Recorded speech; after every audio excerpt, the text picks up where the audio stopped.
Biggest రైవలరీలో Bengaluru అదరగొట్టింది. వాళ్ళు defending champions ఎందుకు అయ్యారో ప్రూవ్ చేసుకున్నారు. ఏంటి ఆ బ్యాటింగ్ ఏంటి, ఫీల్డింగ్ ఏంటి, వేరే లెవెల్ పర్ఫార్మెన్స్ ఇచ్చారు. మరి మ్యాచ్ గురించి మాట్లాడితే ఈ సీజన్ లో first match Bengaluru versus Hyderabad బెంగళూరులోనే ఆడారు. అయితే ఆర్సీబీ టాస్ గెలిచి బౌలింగ్ ఎంచుకుంది. అయితే ఈ సీజన్ ని ఒక డామినేటింగ్ గెలుపుతో స్టార్ట్ చేసింది బెంగళూరు. మరోవైపు ఇషాన్ కిషన్ గెలుపుతో సీజన్ ని స్టార్ట్ చేద్దాం అనుకున్నాడు, కానీ ఎస్ఆర్హెచ్ బౌలింగ్ తేలిపోవడంతో ఏం చేయలేకపోయాడు. మరి మ్యాచ్ గురించి డీటెయిల్ గా మాట్లాడుకునే ముందు వీడియోని లైక్ అండ్ షేర్ చేయండి. ఇక మొదట బ్యాటింగ్ దిగిన హైదరాబాద్ కి అసలు మంచి స్టార్ట్ రాలేదు. Opener Travis head 11, Abhishek Sharma 7 పరుగులే చేయగలిగారు. తర్వాత వచ్చిన ఇషాన్ కిషన్ వేగంగా ఆడాడు కాబట్టి పవర్ ప్లే లో 49 రన్స్ చేశారు. ఇక Hindi Klaasen and Ishan Kishan 97 runs partnership Hyderabad ని మళ్లీ గేమ్ లోకి తెచ్చింది. ఇషాన్ కిషన్ హైదరాబాద్ ఇన్నింగ్స్ లో హైయెస్ట్ రన్ స్కోరర్. 38 బాల్స్ లోనే 80 రన్స్ చేసి ఇంపార్టెంట్ నాక్ ఆడాడు. ఇక తిన అవుట్ అయ్యాక అనికేత్ వర్మ 18 బాల్స్ లోనే 43 రన్స్ చేసి ఇన్నింగ్స్ కి మంచి ఫినిష్ ఇచ్చాడు. దీంతో వరుస ఇంటర్వ్యూస్ లో వికెట్స్ పడ్డా కూడా హైదరాబాద్ స్కోరు 200 దాటిచ్చింది. అయితే హైదరాబాద్ ఇన్నింగ్స్ లో ఇంకో ఇంపార్టెంట్ బ్యాటర్ హెన్రీ క్లాసెన్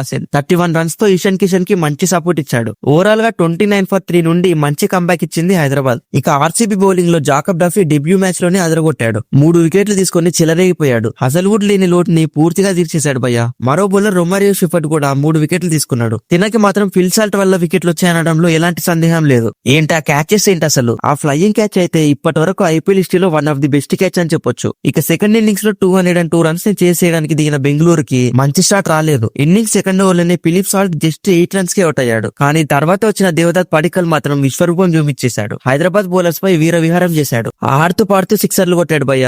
దీంతో ఆర్సీబీ పవర్ ప్లే లోనే 76 పరుగులు చేసింది. ఓవరాల్ గా Devdutt Padikkal and Virat Kohli 101 runs partnership తో మ్యాచ్ ని హైదరాబాద్ నుంచి లాగేసుకున్నారు. ఇక విరాట్ కోహ్లీ ఆర్సీబీ ఇన్నింగ్స్ లో హైయెస్ట్ రన్ స్కోరర్. 36 బాల్స్ లో 69 రన్స్ చేశాడు. ఇక దేవదత్ కూడా 26 బాల్స్ లో 61 రన్స్ తో అదరగొట్టాడు. ఇక బెంగళూరు ఈ మ్యాచ్ లో కంఫర్టబుల్ గా విన్ అయింది. జస్ట్ 15.4 ఓవర్స్ లోనే మ్యాచ్ ని కంప్లీట్ చేశారు. ఇక హైదరాబాద్ బౌలర్స్ లో డేవిడ్ పైన్ 2 వికెట్లు తీసుకున్నాడు. ఇక బెంగళూరు టీమ్ లో అదిరిపోయే బౌలింగ్ పర్ఫార్మెన్స్ ఇచ్చిన Jacob Duffy player of the match గా నిలిచాడు. అయితే ఈ మ్యాచ్ లో హైదరాబాద్ కి ఒక క్లారిటీ వచ్చింది అనుకుంటా. బౌలింగ్ వీక్ ఉందని అండ్ బౌలర్స్ కూడా అసలు ప్లాన్ తో వేయలేదు. ఒక స్లోవర్ బౌన్సర్ ని నమ్ముకున్నారు. లేకపోతే 200 స్కోర్ అంటే మంచి స్కోర్ అని చెప్పొచ్చు. అదే ఆర్సీబీ బౌలర్స్ పర్ఫెక్ట్ ప్లాన్ చేసి అవుట్ చేశారు అండ్ ఫీల్డ్ కి తగ్గట్లు బౌల్ చేశారు. ఎలా చెప్తున్నా అంటే మనం Travis Head and Harsh Dubey వికెట్లు చూసుకుంటే అసలు ఫీల్డర్ ఒక్క అడుగు కూడా కదలలేదు.